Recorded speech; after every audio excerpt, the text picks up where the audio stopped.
Merci beaucoup. Nous allons changer de continent. Raum Labor. Le collectif Raum Labor a été créé en 1999. Il forme aujourd'hui un groupe de 9 architectes, paysagistes et artistes installés à Berlin. Les membres de Raum Labor ont reçu des formations un peu aux quatre coins du monde, à la TU de Berlin, à Bartlett School, Académie des Beaux-Arts du Danemark, Cooper Union, mais toutes marquées par l'expérimentation. Donc le Global Award récompense ici un collectif qui est quand même un des précurseurs de toute la scène européenne participative. Je les cite. Nous nous sommes battus pour que l'espace puisse être compris au croisement de l'architecture, de l'urbanisme, de l'art et de l'activisme. Notre pratique spatiale nous a fait mettre au point des compétences, des savoir-faire et des connaissances qui nous permettent de créer, au creux des failles de la situation économique actuelle, nous faisons une architecture sans clients et qui trouve toute seule ses marchés. Alors on dit souvent des lauréats du Global Award qu'ils sont des utopistes pragmatiques. On vient d'avoir un beau, hein. Si c'est vrai, Raum Labor a toute sa place aujourd'hui ici. Je les cite à nouveau. Nous voyons la ville comme un lieu de diversité et de contradiction entre des intérêts variés.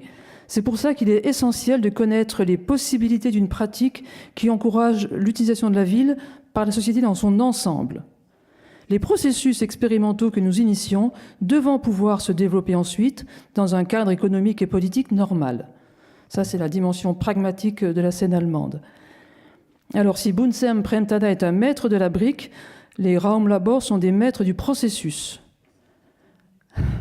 Raum Labor a développé en termes de processus des méthodes de coprogrammation, de co-conception et même de coproduction. Raum Labor édite des ouvrages que je qualifierais de traités de processus architectural et urbain, je pense qu'ils en parleront. Et Raum Labor est très concerné aussi par la transmission et a créé en particulier une université participative ouverte, le Open Raum Labor University, à Berlin en 2015. Chers amis,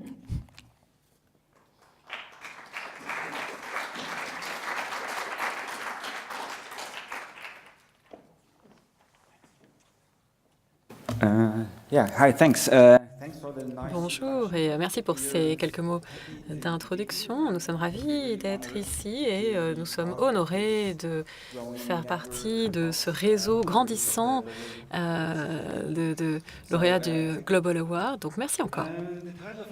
Le titre de notre présentation, c'est une agence de pratique urbaine et nous allons vous décrire ce que nous entendons par pratique urbaine en vous décrivant un certain nombre de concepts et de projets. Et en vous montrant quelques images. Marilyn, on va vous demander...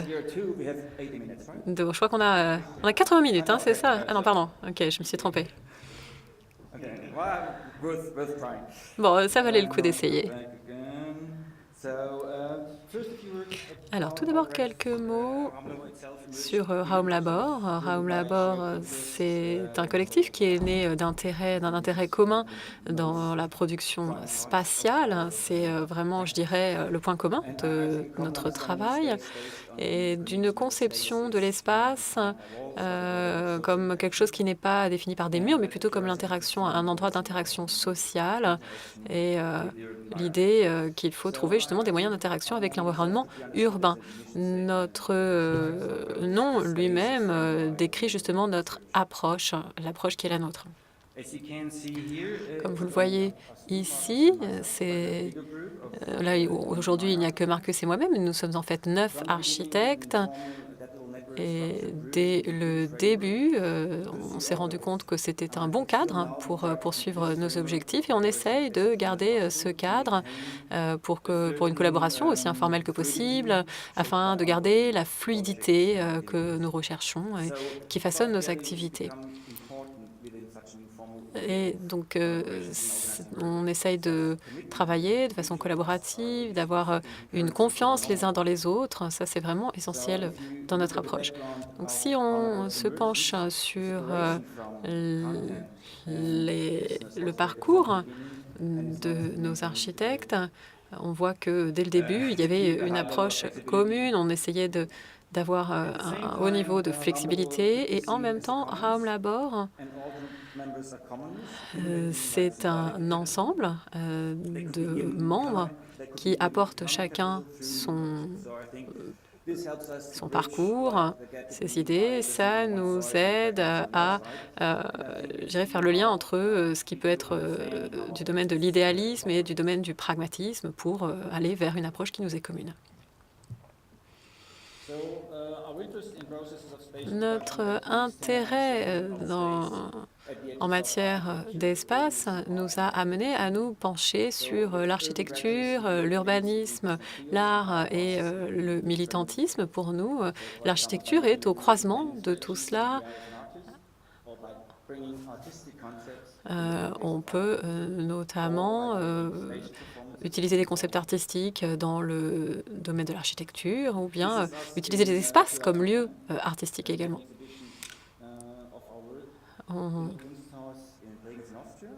On a fait une exposition de notre travail en Autriche. Alors là, on dirait une photo qui a été préparée, mais en fait, non, ce n'est pas le cas. Elle a été prise comme ça, sur le moment. Donc ça, c'est notre siège. Et vous nous voyez, nous, devant, nous, architectes, et le monsieur sur le devant qui joue les passants. Alors moi, j'aime bien cette photo parce qu'elle décrit bien, de façon ludique, les problèmes qui sont les nôtres. C'est-à-dire que les architectes essayent toujours de tout planifier, de tout contrôler, et puis il y a toujours quelque chose qui se produit au dernier moment et qui vient contrecarrer les plans. Et c'est important, je dirais, de garder ça en tête dans notre travail et dans nos processus. Même si on a une direction, quelque chose que l'on poursuit, il faut toujours être ouvert à des forces qui pourraient venir contrecarrer ce que vous recherchez. Donc, il faut avoir une direction, il faut tendre vers quelque chose, mais il faut aussi être ouvert à tout ce qui peut se produire. Alors, l'espace public, je dirais que ça a toujours été un intérêt principal au sein de notre travail. Et c'est parce que l'espace public, c'est un miroir de la société et en tant que tel, c'est un indicateur de l'état dans lequel se trouve une société. L'espace public reflète les changements qui sont opérés. Il y a eu la chute du mur de Berlin. On est allé vers une société plus capitaliste, plus libérale. Et ça, c'est quelque chose qui se traduit dans l'espace public. Nous, dans notre travail, on essaye de changer l'expérience qu'on a de l'espace public en élargissant les barrières et on essaye de faire en sorte que l'espace public soit un lieu de négociation sociale. Ça peut être un espace de protestation. C'est peut-être un des mots-clés lorsqu'on parle d'espace public. Comme vous le voyez ici, c'est un espace également qui a un but tactique. Ça, c'était Occupy Wall Street. Je ne sais pas si c'était le premier mouvement, mais un des premiers mouvements, Occupy Wall Street, c'était vraiment d'occuper, pas seulement de faire des manifestations, des marches, non, non, vraiment d'occuper l'espace et d'y rester le plus longtemps possible.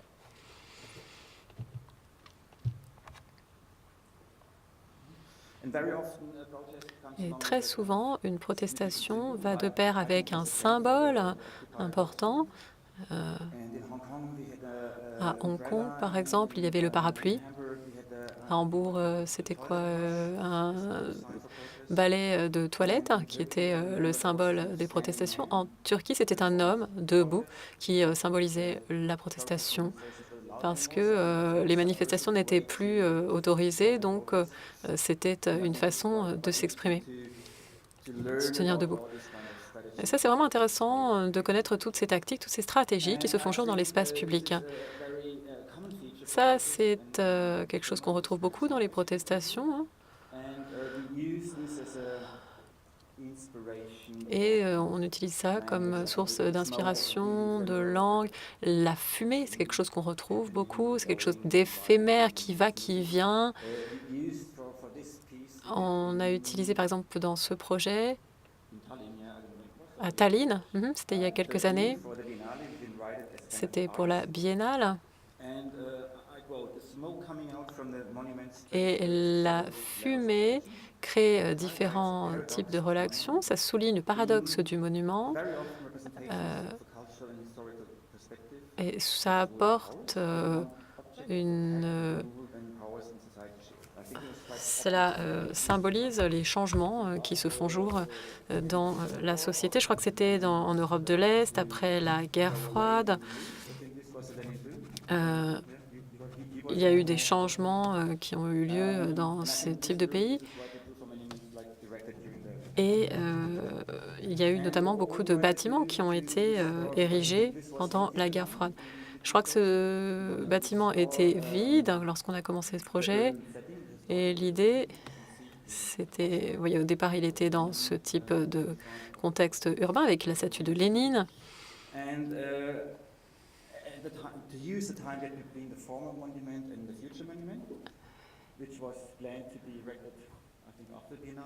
Et après la Biennale, il y avait le projet d'ériger un nouveau monument. Et donc l'idée, c'était de remplacer ce monument par un autre. Et c'est là que la fumée entrait en jeu pour symboliser ce qui allait être créé.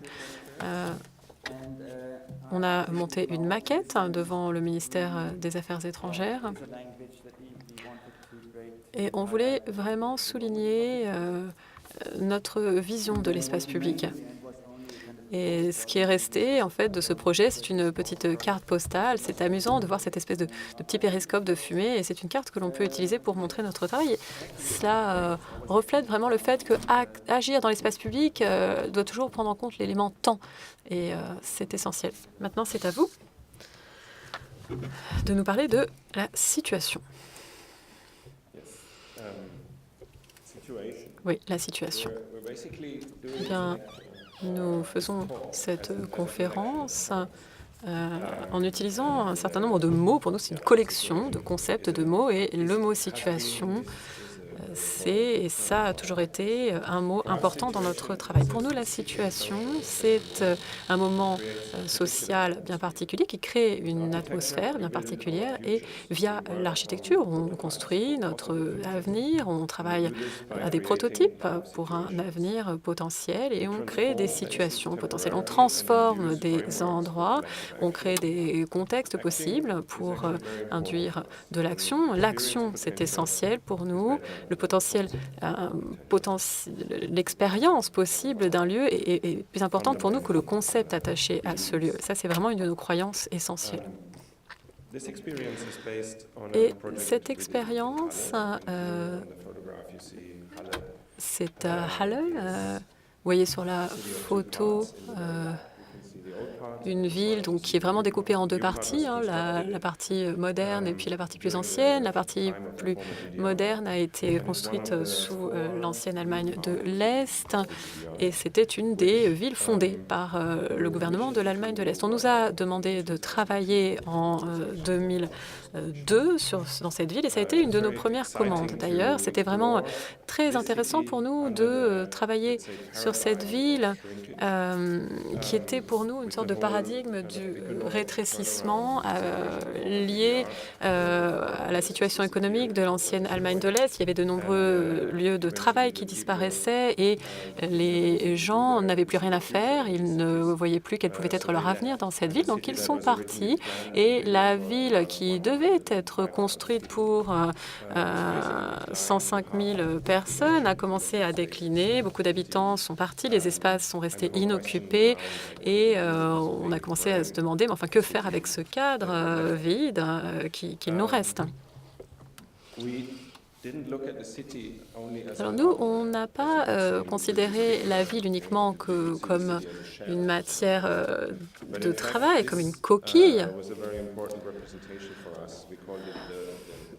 On a essayé de travailler de cette manière. Vous voyez ici ce qu'on appelle la carte potentielle. On l'a créée en se promenant à travers la ville, en parlant aux gens, en essayant de comprendre quels étaient leurs intérêts, quels étaient leurs projets, en essayant de récolter tout ce qui venait sans établir de priorité, essayer d'établir le potentiel social, le potentiel des habitants eux-mêmes, pour essayer de comprendre pour essayer d'établir un point de départ et de travailler sur cette notion de rétrécissement, de perte, comme point de départ pour essayer de travailler à un avenir possible pour cette ville. Ça, ce sont quelques micro-situations, ce sont certaines des micro-situations qu'on a rencontrées. C'est vraiment, ça vous montre le quotidien de cette ville. Et même si c'est difficile, on a encore près de 100 000 personnes qui vivent dans cette ville, même si l'environnement dans lequel ils vivent est très difficile. On a abouti à ce plan qu'on appelle Colorado. Pourquoi? À cause des couleurs, je crois, tout simplement. C'est un mélange de saveurs, de couleurs qui donne l'identité locale, qui nous montre ce à quoi pourrait ressembler la ville.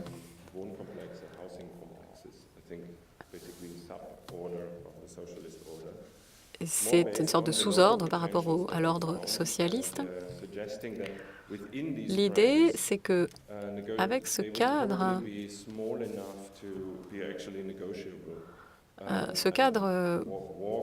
serait suffisamment restreint pour pouvoir être mis en œuvre et servir de point de départ à un avenir commun. Parce que l'ordre capitaliste, dans ces villes socialistes, les bâtiments étaient distribués. Lorsque le capitalisme est arrivé, il y a beaucoup de propriétaires qui ont fait faillite, qui n'ont pas réussi à... on ne savait pas quoi faire de ces bâtiments qui sont restés vides. On a utilisé nos observations également pour développer des outils, pour créer des situations qui servent de cadre à l'interaction sociale, notamment interactions liées à la fabrication d'objets, la cuisine, la restauration. Vous voyez ici des objets qu'on a fabriqués qui ensuite ont été utilisés dans différents endroits de la ville. Ça, c'est ce qu'on appelle le monument cuisine. C'est une structure gonflable, je dirais un outil architectural qui permet d'habiter l'espace public et qui permet de créer un espace commun pour des expériences communes, d'un endroit où les gens peuvent cuisiner, manger ensemble. Et en faisant cela, eh bien, on invente justement, on réfléchit à la question de savoir ce qu'on pourrait faire de cet espace. Vous avez vu que c'est sous une autoroute. Tous ces espaces, ces dents creuses dont on ne sait pas quoi faire, qu'est-ce qu'on peut en faire? Ça, c'est une construction temporaire très rapide à faire qui, en fait, transforme une berge en une sorte de sauna collectif, bain chaud collectif. Alors, mot suivant, process. Merci de nous avoir introduit d'ailleurs nous avoir présenté avec ce mot. C'est effectivement un mot qui est important dans notre travail. Et je dirais que une ville n'est pas une entité statique, ce n'est pas rigide. Même si on voit autour de nous des formes qui sont rigides, nous considérons que la ville, c'est quelque chose qui est en transition permanente, en transformation permanente. Nous, on se penche sur la ville dans le temps, la façon dont elle change. Elle change parfois plus lentement que notre perception du temps, donc on ne sent pas cette transformation, mais en tout cas, le processus lui-même joue un rôle important dans notre travail. On essaye de considérer quelles sont les possibilités de répondre aux changements qui se font jour dans les villes. Comme Christophe l'a dit précédemment, il faut être ouvert à tout ce qui peut se produire d'inattendu, comme cet homme qui était apparu sur notre photo alors qu'on ne s'y attendait pas. Donc le concept qui nous mène à bien comprendre et à rassembler des connaissances, ça c'est important pour nous. Pour nous, concevoir un processus, c'est essentiel, particulièrement lorsqu'il s'agit d'une transformation urbaine à long terme. Et ça, c'est un exemple. Un autre exemple, on a été impliqué sur un projet à long terme, puisqu'on nous a demandé de travailler sur la conception d'un processus de transition pour la zone aéroportuaire au centre de la ville. et de transformer cette zone en un espace public. On ne sait pas exactement de quoi il pourrait s'agir. On a trouvé de l'espace en abondance et on a découvert également qu'il y avait une question de temps. À cette époque, il n'y avait pas encore la pression du marché à Berlin comme on peut la sentir aujourd'hui. Les choses étaient plus souples. Et donc, on a pris le temps d'essayer de comprendre ce que cet espace pouvait être. On a développé un processus qui permettrait d'intégrer, je dirais, l'inventivité des habitants de Berlin. Pas d'imposer notre approche en disant voilà les étapes, mais plutôt de développer une forme ouverte de conception afin de savoir comment on pourrait utiliser, expérimenter cet espace en essayant de créer en commun ce que pourrait être l'avenir de ce lieu. Et puis, on a réfléchi aussi à qui pourraient être les acteurs impliqués dans ce projet, en plus, je dirais, des acteurs classiques comme le gouvernement, les autorités locales, etc. On a développé de nouveaux outils comme celui-ci qu'on appelle... Comment est-ce qu'on l'appelle déjà? Le plan dynamique, je crois. C'est un outil de traduction avec d'un côté le département de la planification qui veut vraiment des plans pour représenter l'espace et puis de l'autre côté l'idée qu'un espace est toujours en transition donc il faut intégrer le facteur temps. Alors, bien entendu, on dessine également des diagrammes qui prennent en compte cette dimension temps avec différentes dimensions parallèles pour essayer de voir comment tout cela interagit. Au milieu, vous voyez, c'est l'activation via l'usage. En bas, quelque chose qu'on appelle espace public, qui n'est pas simplement quelque chose qui est là, mais qui se crée au fil du temps via les différentes activités qui se font jour, la présence des différents acteurs. Un autre exemple de cette idée de processus nous vient de Suède. Et c'est quelque chose que vous avez peut-être déjà vu. Il s'agit d'un travail emblématique et je suis vraiment content de pouvoir vous en parler dans le cadre de cette idée de processus. C'est donc le port libre de Göteborg. On voit donc notre plan avec les couleurs, ce plan justement afin de savoir ce qu'on pourrait faire dans cette zone très densément peuplée. Et notre point de départ, c'était voilà ce qu'on avait au départ. On avait des projets, mais qui restaient encore lettres mortes.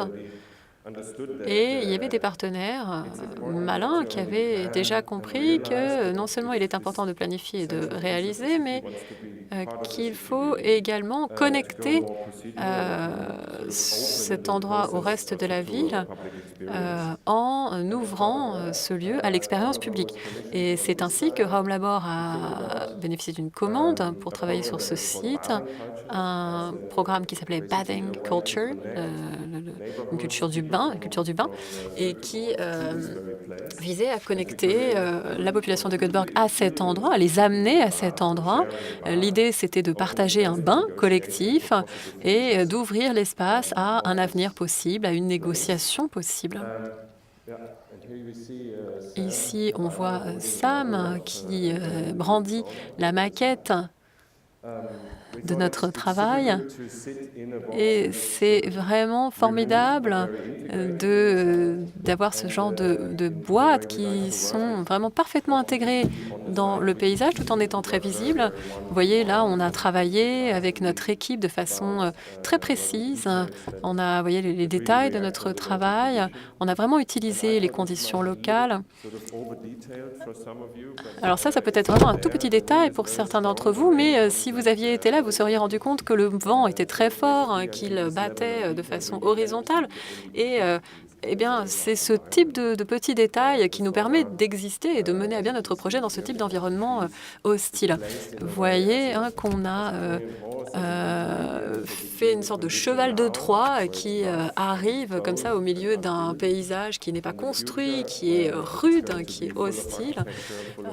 Et à l'avenir, ça va devenir un lieu de vie, un lieu d'architecture, et ça va être un lieu qui sera mieux défini. Donc nous, on a créé un sauna comme lieu permettant d'imaginer collectivement ce que pourrait être cette zone urbaine et qui permet à ce lieu de s'ouvrir à l'expérience et à l'usage. Alors c'est à mon tour de reprendre. Utopie réelle, évidemment c'est un oxymore avec d'un côté le contexte de la vie contemporaine et de l'autre côté le dilemme de l'isolation. Il faut tout le temps faire des choix, on ne peut pas tout faire. On a décidé d'utiliser ce concept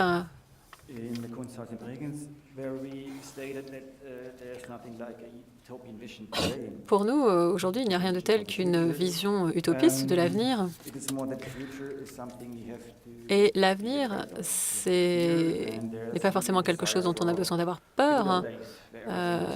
C'est vrai que souvent, on a cette idée que tout était mieux au bon vieux temps et que les choses deviennent de plus en plus difficiles. Dans les années 60, l'avenir était plein d'espoir, plein de couleurs. On pensait qu'on allait vers un monde meilleur et que la technologie allait améliorer nos vies. Et aujourd'hui, je pense que c'est vraiment différent. On a une conception différente de l'avenir. Et cette expérience de l'État-providence, je pense également, a disparu. Et leur avenir, c'est notre présent, en fait. Donc c'est intéressant de comparer les deux. Ça, c'est Berlin. Ils ont reconstruit un bâtiment au centre. Et c'est vrai que si on compare avec des images d'il y a 100 ans, on n'imaginait pas que cela pouvait être l'avenir. Donc on a ce dilemme sur lequel on travaille. Et on a essayé d'explorer notre propre travail dans ce sens-là. Donc on a fait un dessin de notre projet, comment il s'intègre dans le paysage urbain.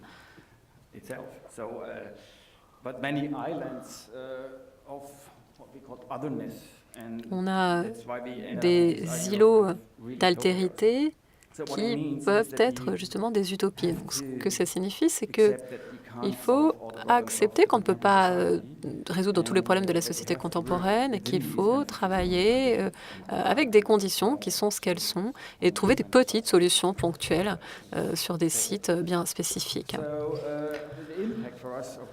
Alors, l'impact pour nous pourrait être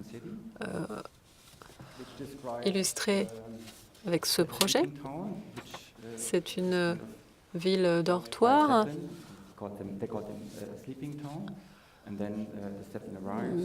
survolée par un zeppelin. Le zeppelin descend et soudain, il y a de l'activité, une densité qui est plus forte.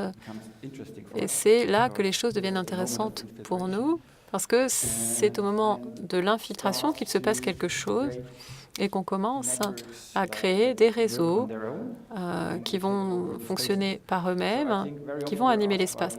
Donc souvent, on nous demande pourquoi on fait des projets temporaires. Et un de nos objectifs principaux, c'est de créer des moments où les choses fonctionnent par elles-mêmes. Parce qu'en tant qu'architecte, si on pense en projet et qu'on construit pour soi-même, même si on construit pour soi-même, il y a toujours un moment où on doit se retirer et où notre projet doit fonctionner sans nous. Donc cette idée d'utopie réelle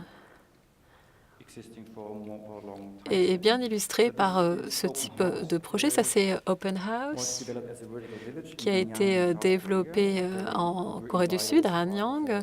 C'est comme un petit village qu'on a créé dans le cadre d'un festival artistique.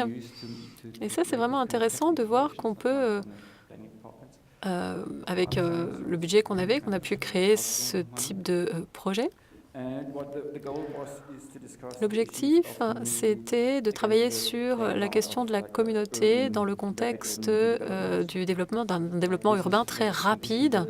Ça, c'est le contexte dans lequel on a travaillé. Et avec ce open house, on voulait créer un espace collectif. Je crois que ça a continué pendant 6 ans avant que ce soit détruit. C'est vraiment difficile d'évaluer l'impact de ce type de projet depuis Berlin.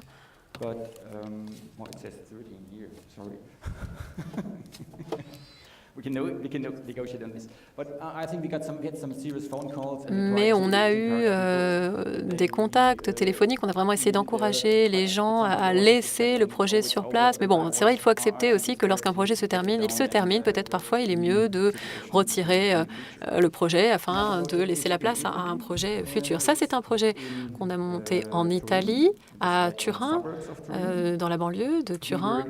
On était invité par l'Institut Goethe afin de travailler sur une zone de supermarché qui n'avait jamais en fait été utilisée. Dès le départ, ça a été un échec, un supermarché donc de banlieue. L'idée, c'était de créer un centre culturel local, un centre communautaire.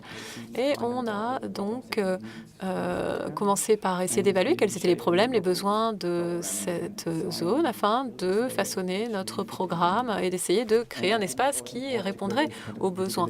Et ça, c'est vraiment important pour nous de faire ce type de travail. Et au cours de ce processus, ce qui nous a aidés, c'était de pouvoir faire un mouvement de va-et-vient avec des ateliers concrets, ensuite du travail de notre côté, afin de vraiment nous adapter à ce qu'on entendait. Ça a été un travail qui a été mené sur plusieurs années.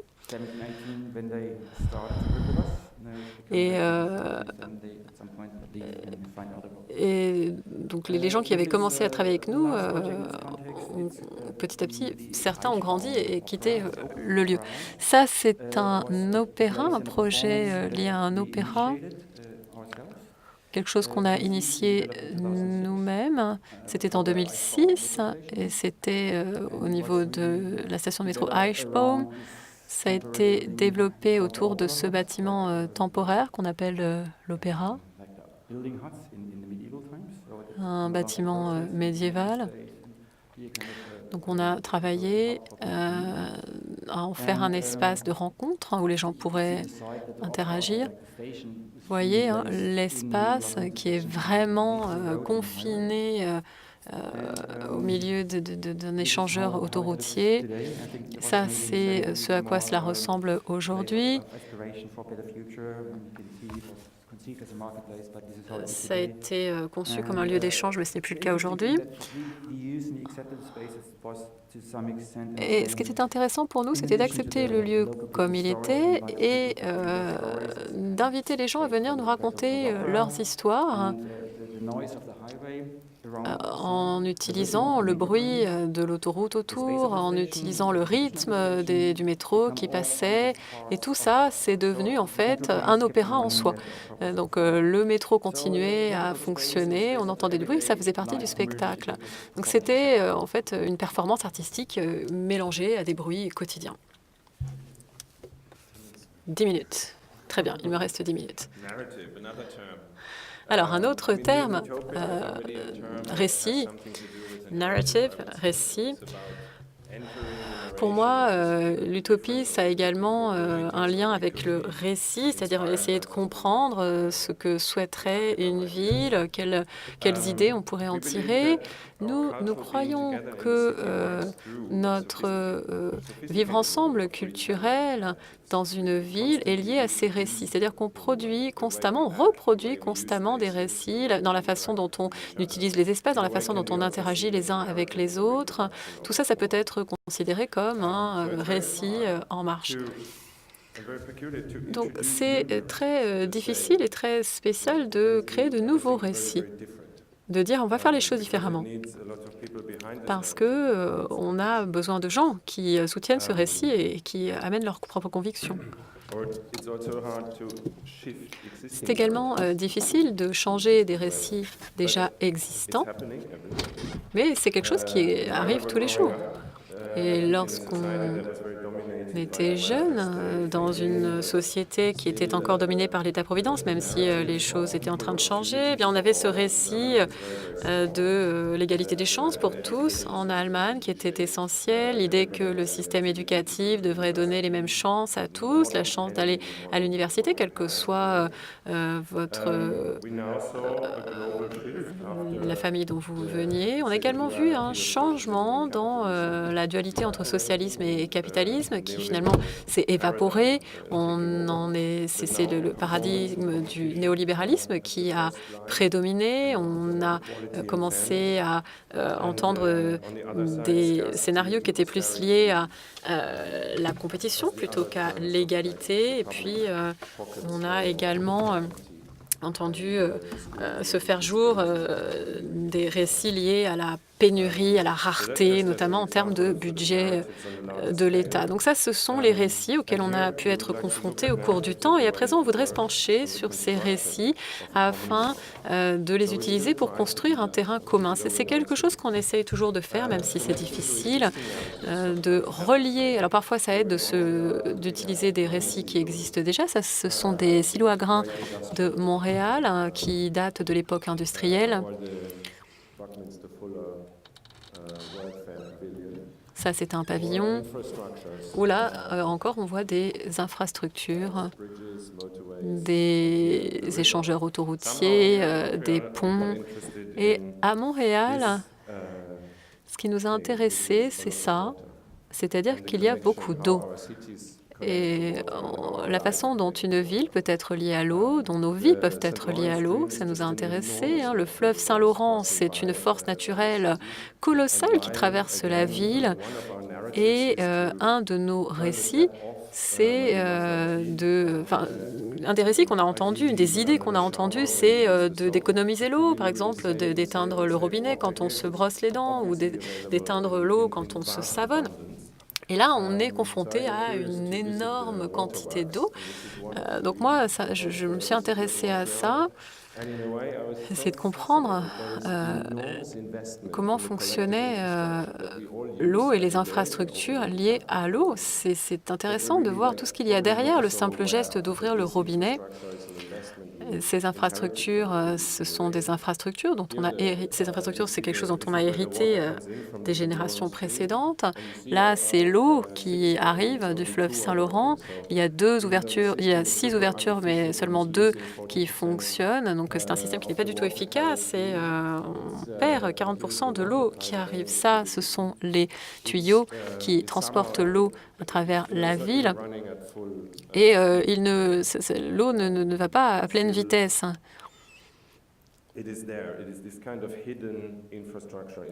Donc ça, ce sont les infrastructures cachées qu'on ne voit pas, mais qui sont essentielles dans notre utilisation de la ville et qui nous aident à avoir un meilleur confort de vie. Et quelque chose d'intéressant également, à Montréal, les gens ont dû voter pour savoir si on devait imposer l'eau. On a décidé qu'il ne fallait pas d'impôt sur l'eau. En fait, l'eau est gratuite. Il n'y a pas de tarifs liés à l'eau. Et la raison de cette décision, c'était si on décide que l'eau va devenir payante, eh bien les riches pourront remplir leur piscine, alors que les pauvres n'auront pas les moyens d'avoir de l'eau. Et ça, c'est quelque chose que les résidents, les habitants de la ville ne voulaient pas. Ça, c'est le projet qui vise à créer un lieu permettant de apprécier pleinement les infrastructures liées à l'eau. On a un robinet qui est ouvert en permanence. On pourrait appeler ça un temple au robinet ouvert. Et donc, c'est cette idée de ce qu'on ne doit pas faire, c'est-à-dire ne jamais fermer le robinet, qu'on a utilisé. Donc, c'est une structure qui est très centrale à Montréal, qui est à côté du boulevard Sainte-Catherine, dans un contexte de grands bâtiments. Et à l'intérieur du bâtiment, on a quelque chose de plus contemplatif, un espace où l'eau coule et De temps en temps, il y a un nuage. Et l'idée est vraiment de faire l'expérience de cette eau qui est accessible, qui est pleinement accessible. On peut la boire, notre idée, c'est de créer une atmosphère ludique autour des sens. On a le droit d'être là. Ça crée également la surprise. On ne sait pas finalement à quoi sert cet espace, mais comme vous le voyez sur ces images, lorsque les gens commencent à entrer dans le bâtiment, eh bien, ils l'investissent, ils en font quelque chose.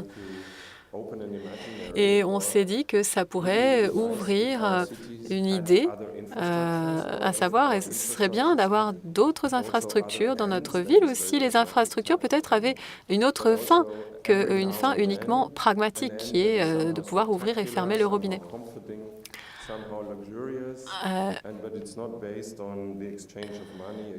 Et on a là quelque chose qui est assez spectaculaire, qui n'est pas basé sur l'échange d'argent et qui peut éventuellement promouvoir le respect des jeunes générations vis-à-vis de ces infrastructures dont nous avons hérité. Ça, c'est une vision de l'extérieur. Alors, commoning, qu'on pourrait traduire par mettre en commun, c'est un autre mot sur lequel je vais me pencher. On en arrive à la fin de notre présentation. Mettre en commun, c'est un terme qui fait partie du débat, qu'on entend de plus en plus. C'est une sorte de troisième option entre public et privé. C'est cette opposition avec laquelle on a grandi. Donc mettre en commun, c'est l'idée de pouvoir s'organiser autour de ressources qui seraient la propriété de la communauté, et on tirerait tous les bénéfices de cette ressource en commun. Et ça, c'est intéressant d'un point de vue urbain, d'un point de vue architectural. C'est intéressant de se pencher sur ce concept. En quoi est-ce que les espaces qu'on conçoit peuvent être considérés peuvent être mis en commun? Avec Christophe, on s'est rendu compte que finalement, Raum Labor pouvait être envisagé sous cet angle. On met en commun, on a un collectif de choses immatérielles qu'on partage, qu'on coproduit de façon permanente. L'exemple que je ne vais peut-être pas détailler ici, c'est une école urbaine, celui d'une école urbaine. Mais quelques éléments, ça pourrait en fait montrer en quoi l'architecture peut aller au-delà d'un bâtiment, un simple bâtiment. Avec cette école urbaine, l'idée, c'était dans la zone de la Ruhr, qui est une zone anciennement industrielle qui est en train de se transformer, l'idée de créer une conversation avec les gens au sujet de leur avenir et d'utiliser la forme de l'école pour dire cette conversation est ouverte, tout le monde peut y participer.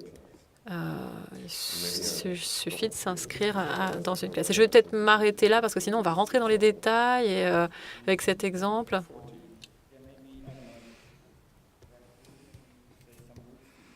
Peut-être quelques mots.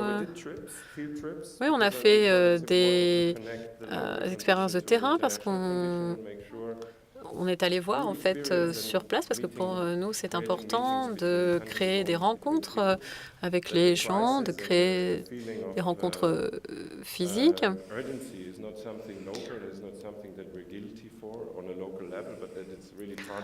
Et l'idée c'est de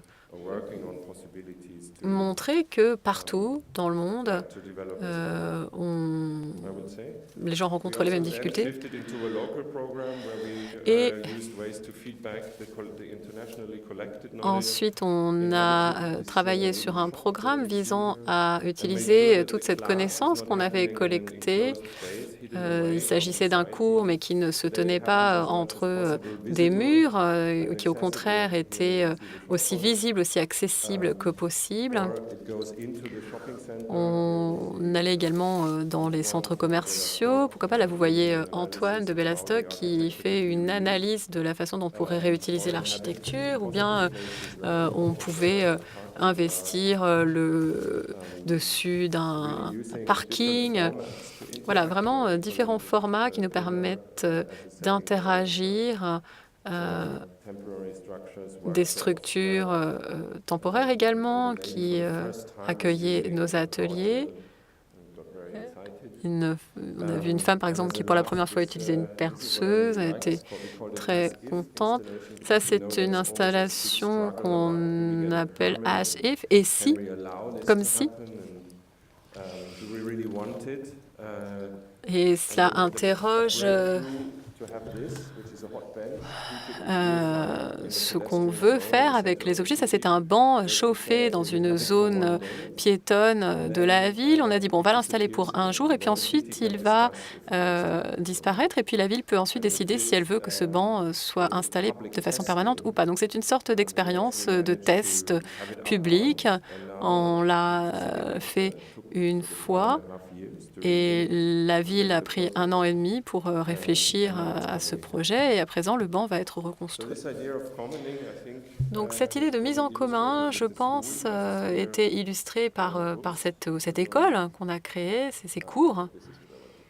Et ça justement c'est ce que je voulais vous montrer. Cette sphère montre également que les choses inattendues peuvent se produire et c'est là que l'architecture, l'inventivité, la joie de créer se rassemblent, non pas seulement dans la phase de programmation et de questions, mais lorsque vraiment on installe des espaces qui deviennent des espaces sociaux et qui fonctionnent bien. Et ça, c'est vraiment quelque chose qui est intéressant au sein d'une ville. Merci.